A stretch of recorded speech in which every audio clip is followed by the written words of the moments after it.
இதுதான் உன் விதி என்று எதையும் விட்டு விடாதே. விதிவிலக்கு என்று ஒன்று உள்ளது. உன் தலையெழுத்தை நான் ஒரு நொடியில் மாற்றுவேன். உன் இலக்கில் இருந்து ஒரு அடி பின் வாங்காதே. உன் வைராக்கியம் வெல்லும், நீ வேண்டியது உனக்கு கிடைக்கும். என் அன்பு மகளே, மகனே, சிறுவயதில் இருந்து உன் மனதில் பதிந்த கஷ்டங்களால் எதிர்காலம் பற்றிய பயம் எப்போதும் உனக்குள் ஓடிக்கொண்டிருக்கிறது. உன் வாழ்க்கையை மாற்றும் சக்தி உன்னிடம் இருந்தாலும் இந்த பயம் மட்டும் உன்னை தொடர்கின்றது. ஆனால் உன் எதிர்காலம் சிறப்பான ஒன்றாக நிச்சயமாக இருக்கப் போகிறது.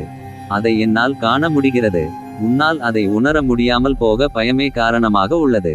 அஞ்சாதே, நல்லவர்களுக்கு வரும் சோதனை எல்லாம் அவர்களை எதிர்காலத்திற்காக பலப்படுத்தி வெற்றி பெற வைப்பதற்கே.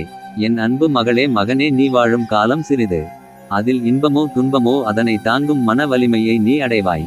கலங்காதே, நானும் பாதுகாவலான உன்னுடன் இருப்பேன். நீ நல்லதே நினைத்தால் நல்லதே நடக்கும். சேர்மாயிருக்க பயமேன் உனக்கு.